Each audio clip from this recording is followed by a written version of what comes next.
Kita sudah memasuki bulan Ramadan. Tak lama lagi, Lebaran datang menjelang. Sejumlah kebutuhan akan segera datang menjelang Lebaran. Baju baru, ongkos mudik, dan belum lagi pemberian amplop bagi sanak saudara. Tentunya biaya menyambut Lebaran itu tak sedikit. Lantas bagaimana supaya kocek tidak bolong, supaya Lebaran tetap mendatangkan keceriaan? Simak tipsnya.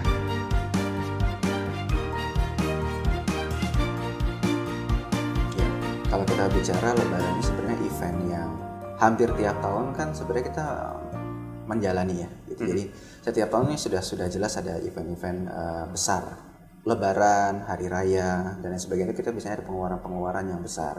Nah, pengeluaran besar ini biasanya nggak bisa diantisipasi dengan pemasukan yang rutin bulanan kita terima.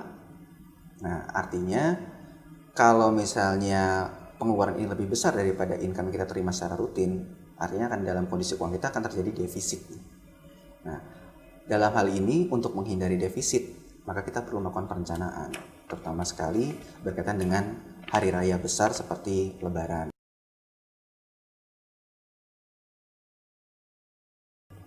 Sebenarnya harusnya dilakukan adalah jauh-jauh hari, ya, jauh-jauh hari, karena pengeluaran Lebaran itu terutama sekali kalau kita ngelihat tradisi.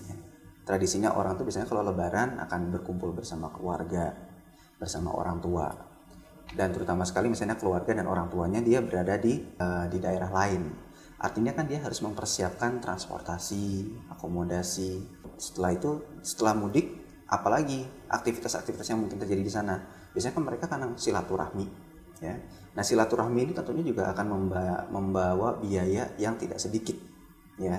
Karena kita juga ada budaya bagi-bagi angpau misalnya gitu kan, bagi-bagi rezeki kepada ponakan-ponakan, kerabat dan sebagainya.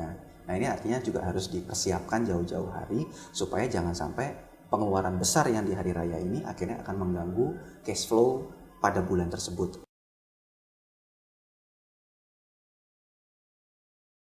Yang harus kita ketahui adalah pengeluaran tadi. Nah, problemnya adalah orang tuh suka malas mencatat pengeluaran, ya kan, yang secara rutin, ya. Harusnya dia mencatat dulu nih pengeluaran ketika hari raya itu biasanya pengeluarannya apa saja. Jadi misalnya kita mulai dari tradisi ada pakaian baru, ya kan, ini berarti harus kita anggarkan secara khusus. Terus kemudian ada zakat fitrah, ya kan, kita persiapan juga.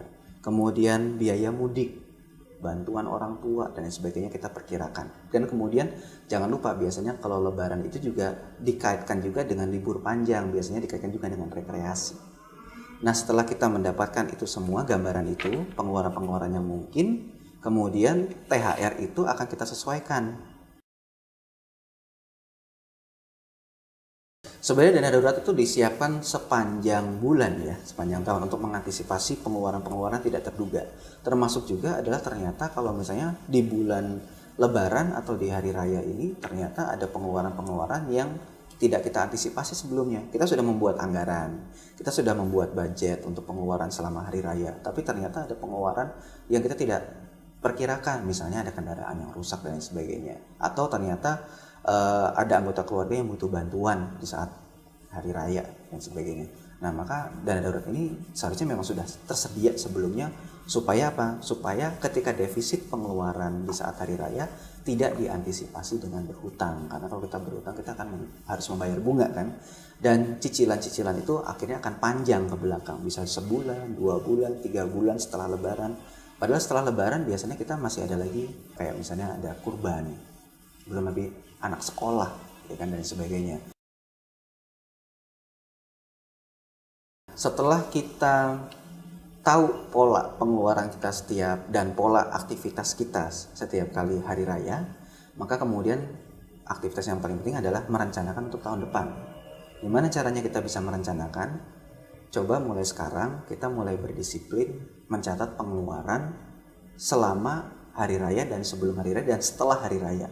Jadi kita bisa bagi 3 fase kan. Sebelum hari raya kita ada libur puasa. Bagaimana selama bulan puasa ini, selama bulan Ramadan ini kita pola pengeluaran kita seperti apa? Kita catat. Jadi kita punya polanya. Yang kedua adalah ketika hari raya itu sendiri. Dan yang ketiga adalah pasca hari raya, apalagi setelah mudik, ya. Mungkin ada yang kita sebut ini sebagai fase pemulihan nih setelah mudik, ya kan? Ada yang mungkin benerin kendaraan, terus kemudian istirahat dan lain sebagainya, dan rekreasi. Ini kita catat, akhirnya kita bisa mendapatkan pola setiap kali kita hari raya, maka pengeluaran kita akan sekian, ya kan? Itu akan kita gunakan sebagai patokan buat tahun berikutnya. Mungkin ada inflasi, ya kita perkirakan inflasinya berapa, dan kemudian kita distribusikan nih. Nanti kita sumber dananya dari mana saja? Oh, dari THR misalnya. Kemudian ternyata kalau masih ada defisit, oh kita berarti harus ada tabungan khusus untuk mengantisipasi pengeluaran hari raya. Gitu. Sederhananya seperti itu. Tetapi sih sebaiknya untuk pengeluaran hari raya itu tidak lebih dari 5 hingga 10% dari income kita setiap bulan untuk kita sisihkan untuk hari raya.